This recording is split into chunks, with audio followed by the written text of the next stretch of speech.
All right, my friend, here is another video if you were looking to get yourself a tattoo apprenticeship. Some things myself and other mentors may look for when you come into the studio bothering us for your tattoo apprenticeship. My name is Carlos. I am a tattoo artist with over a decade of experience.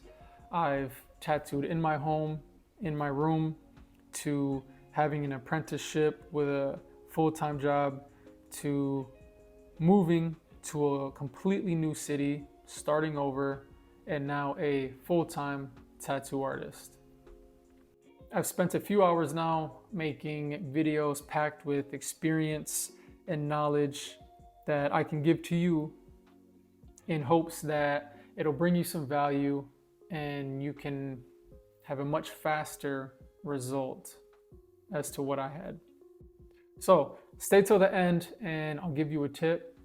But for now, let's dive in. This is the requirements for a tattoo apprenticeship 2024. So we'll start with a strong artistic portfolio. Now, this is not a make or break. I do know tattoo artists that started without any drawing background. They may have started at the receptionist booking appointments, and some years later, they're a known tattoo artist in their city, winning multiple awards. Drawing helps, but it's not the end all be all. If you are an artist, if you can draw, if you do have a portfolio, my recommendation is to organize it, structure it so it's presentable. For example, if you are someone that has a bunch of artwork that demonstrates American traditional, neo-traditional, fine line, black and gray, cyber sigilism, organize your portfolio. Now, you can walk in with a portfolio that has fine line, black and gray, next page is traditional, next page is tribal, and then Japanese, and then fine line, and then realism. When the brain sees that, it's going to be scattered all over the place, and it's going to be much more difficult to register. So take the time to organize your artistic portfolio. Have your traditional group together, your fine line group together, black and gray, so on and so forth. And if you have your own particular style, something that when somebody sees it, they know exactly who drew that, double down on that and put that in the front, because it's going to help you stand out from others, and it's going to show that you are unique in your own way. Another thing that you can do for your portfolio is, if you have a blood-borne pathogen, put that in there. If you have a degree or something in marketing, something that shows that you have skills, put that in there. If you have a CPR, your little badge, put that in there as well. The more that you can put into your portfolio to help you stand out, the better. It doesn't have to be just art. It could be many other credentials aside from art itself. Another one that I think is important is passion and commitment. People want to see passion and commitment, especially when it comes to art, especially when it comes to tattooing. If you and another person walk in at the same time for an interview, a tattoo apprenticeship, and you are oozing passion and commitment, people can see this in your portfolio, the way that you talk about tattooing, etc. And then the other person just comes in like, hey, I'm just looking for a way to make money. This looks like a good time. We'll see where it goes. They're going to get pushed aside and you're going to be the focus, because many tattoo artists know that this is not an easy industry and it takes a lot of passion and commitment to push yourself, especially when times get hard. So, passion and commitment requirement. So, another one on the list is basic knowledge of tattooing. This is going to help you out in terms of history, knowledge, language, knowing what to say, knowing who specific artists are. And that goes from, the beginning of time, history, Sailor Jerry, tribal, Polynesian, Japanese tattoos, till now, your favorite Ink Master contestants. Have a basic knowledge in tattooing. Have a basic knowledge about the history. And it doesn't have to be about the history completely. It could be about, traditional Japanese history. It could be, American history, Chicano style history. Have a basic knowledge, because it's going to show that you are actually interested in the field itself, in tattooing itself, that you've spent your free time doing research, watching videos, do some basic studying. It's gonna help you out a long way. Another thing that you can do, just to backtrack a little bit, is you could replicate well-known artists throughout history, their artwork, just to show that you have favorites, that you have people that you look up to, that you have people that you've studied. Now again, if questioned, or even before that, you want to acknowledge that, hey, I replicated these, this is the artist, I did it because I enjoy their artwork and I look up to them. So there's that little note. Now the next one is professionalism and reliability. It's important that you are a reliable person. You are dealing with people one-on-one. People are coming to you and giving you their hard-earned money for you to put something on them permanently. And that experience is going to be with them permanently, as well as the tattoo. So it's important that you demonstrate professionalism and reliability. And this is in regards to showing up on time for your appointments, staying true to your word, communication and listening to your client and what they want, and making sure that you demonstrate that you care about their overall experience, you care about what it is that you do, the value that you provide for people. Nowadays, people can go anywhere to get a tattoo that they see off the internet. And there's a lot of tattooists that people can choose from. So not only should your art stand out, your professionalism, your reliability, the experience that you give to customers, to clients, that should stand out as well. And we can also talk about this in regards to when you go into a studio, when you ask about a tattoo apprenticeship. When you show up prepared. Show up with your artwork prepared. If you have questions, things you want to know, things you're wondering that you can do to help you out moving forward, present that. First impressions are a big thing, and this is definitely something that you want to nail in terms of a first impression. If you say you're going to be at the studio at a certain time, show up 5 minutes earlier. And when everything is said and done, shake hands, stay in touch, carry yourself as a professional, and let it be known that you are serious. You take yourself serious in terms of how you present yourself in professionalism and reliability. Now, some conversations that make people feel a little uncomfortable, and that is the willingness to learn and take criticism. Now, you have to just dive in and put yourself in this uncomfortable situation as soon as possible, because this is something that you will face a lot in the beginning of your career, through your apprenticeship, your beginning stages of tattooing, probably until the middle stages, until you have a booked out clientele of people that are coming to you for a specific reason. Learn how to take criticism and have a willingness to learn. Now, if you do have an opportunity to catch an interview, use this as an opportunity to seek criticism and feedback. Ask questions about what people think about your portfolio. Ask them questions like what they think you could work on moving forward. Ask them questions what they think of your presentation, how you presented yourself. Ask all the questions you can, get that data, get that feedback, implement it, make the corrections needed, and move forward. At the end of the day, the criticism and the feedback, the willingness to learn, whether it be about how you present yourself, communicate, you talk, you listen, your artwork, it's only going to help you become a better individual. It's only going to help you become a better artist. So the more questions you ask, the more guidance, the more feedback you seek, the more answers you get, the more corrections you can make, the faster you become whatever it is that you want to in this industry.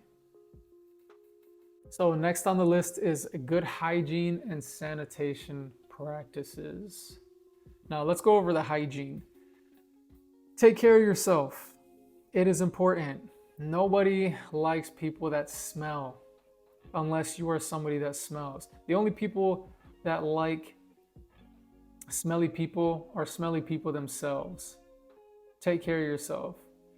This is a habit that you want to build, because when you walk in for an interview or you have a consultation or you have your first appointment, people are going to remember that person that smelled good or smelled bad. Present yourself. Take care of yourself. You don't have to go over the top. You don't have to be noticed from 10 feet away because you've sprayed yourself down with perfume and cologne. Just take care of yourself. Some basic hygiene, you'll be good. And as for sanitary practices, again, this could backtrack to having a bloodborne pathogen in your portfolio. It helps if you can show that you have some basic knowledge of sanitation practices, because if you know a good amount, if you have good habits and knowledge, that's less time that somebody has to take to teach you. And this also reflects back on the passion and commitment. A mentor is going to spend their time teaching you majority of the things that they know. So they want to find somebody that is passionate and commitment. They want to find somebody that is worth teaching. And now if you come in already having a basic understanding of, say, hygiene and sanitation, that's just something they can check off the list. Maybe they'll make some fine tunes to it, but ultimately, that's just one less thing that they have to do. And then they can really get into the good stuff and showing you the good stuff. Okay, moving on. So, interpersonal skills. Again, this is going to be important because at one point or another, you're going to be solo. You're going to be talking to people one-to-one, and the mentor can't hold your hand forever. There might be some cases where everybody's gone and you're the only one there. Boss just didn't show up to work today, and two of the artists took today off. One of them stepped out for 5 minutes and now it's been an hour. And for some reason, you're the apprentice and you're the only one in the studio. What are you gonna do? Learn interpersonal skills, learn how to communicate, learn how to listen, learn how to joke. Learn what you can to make the experience easier and better for yourself and the clients. And again, if you can come into this industry with already having some of those skills, the quicker you'll move forward. Now, if you are a shy person, or these are skills that you're not confident that you have, post a comment below and maybe we can figure something out. Maybe we can help you out and give you what you need to know, what you need to study so you can get better, you can move forward, you can become an all well-rounded individual.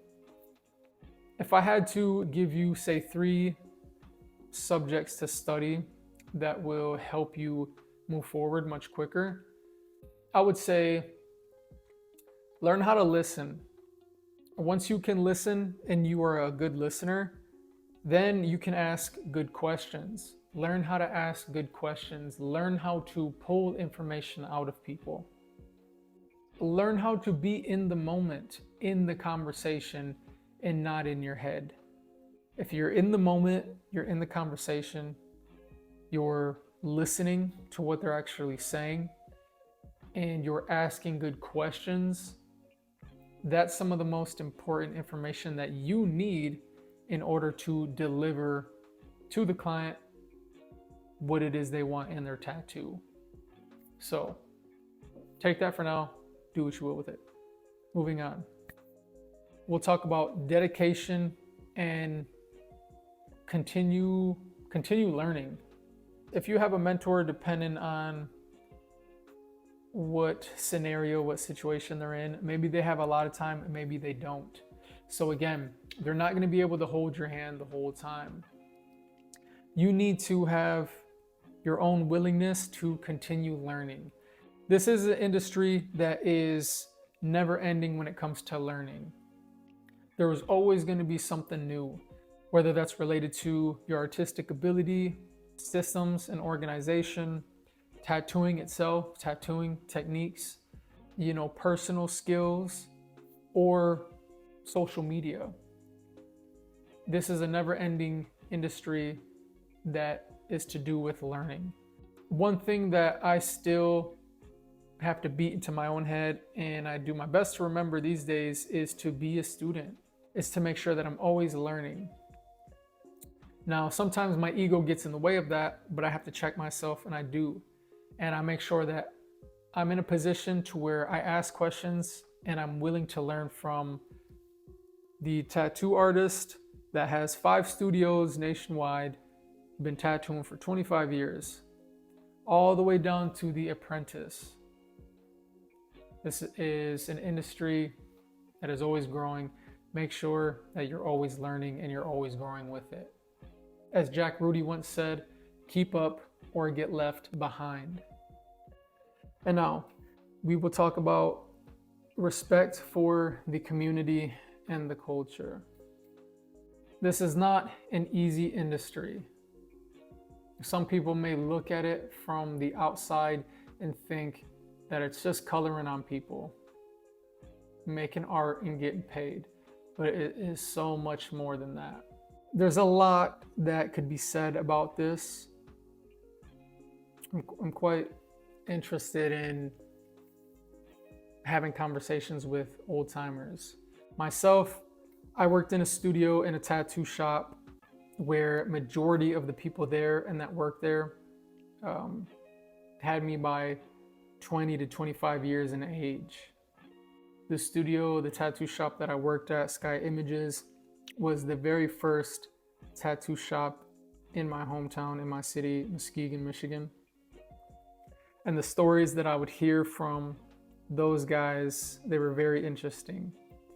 From smashing out people's windows, to popping car tires, to sabotaging and hiding people's machines, to pissing in their inks.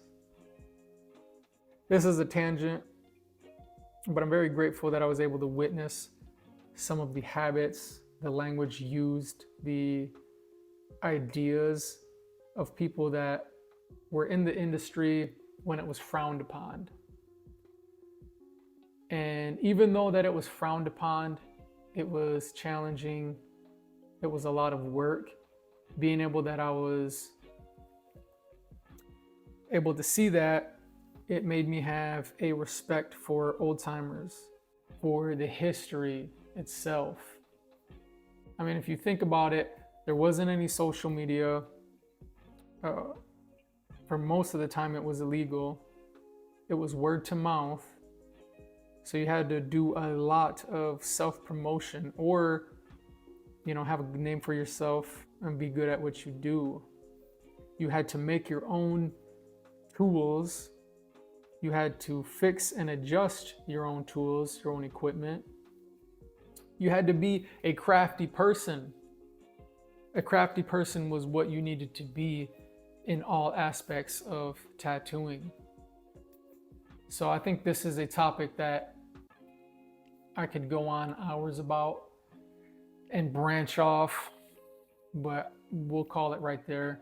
Have respect for the culture, for the community, because people put their all into this, and some people get a lot in return, some people don't, but it is what you make it. So have some respect, put some respect on it. Now, I don't want to go over too much, but those are some requirements that you can take, you can implement, write them down, use them to your benefit. Now for the tips, this is in no order. I'm gonna wing this a little bit. I've got some notes, but you want to do your research, figure out what their slowest hours are and what their most busiest hours are. Ideally, it's going to be beneficial for yourself and probably them as well if you go in on their slow hours. Whatever day that is, it could be a Monday, it could be a Friday. Try and go in on their slowest day. And on top of that, go in when they're just opening, because they'll more than likely be starting their day out and they won't have a lobby full of people wanting to get tattooed, wanting to look for an apprenticeship. Now, you don't want to go in right when they open, but if they open at 9 o'clock, go in at 9:30, 9:45. And now, you can send emails, you can call, you can DM the shop. But personally, I think it shows a lot more commitment. It shows a lot more willingness if you just go in there. You walk in there, hey, my name is so-and-so. I was wondering if you guys were looking for an apprentice, or if you could take a look at my artwork and point me in the direction of what I can do to get an apprenticeship. Or do you guys know a tattoo shop that's looking for an apprenticeship? Now, there might be some cases where they can't see you, they don't have the time. The most that you can do is say, hey, when's another time? Is there another time? And now, if you've made it this far to the end of the video, I want to congratulate you and express my gratitude. If there's something specific that you've been pondering on, you have some questions, go ahead and drop a comment below. The more questions you have, the more answers I can give you, the more help I can give you, the more value I can provide. Again, I've went through this whole process, and the more I can help you make as little mistakes as possible, the better it'll be for all of us. So go ahead and like, comment, subscribe, do all that stuff, stay updated. If you haven't checked out the previous videos, go ahead and check those out. Maybe they'll be a benefit to you, they'll be of value, and they can help you much more along the way. So stay tuned for the next videos. Peace.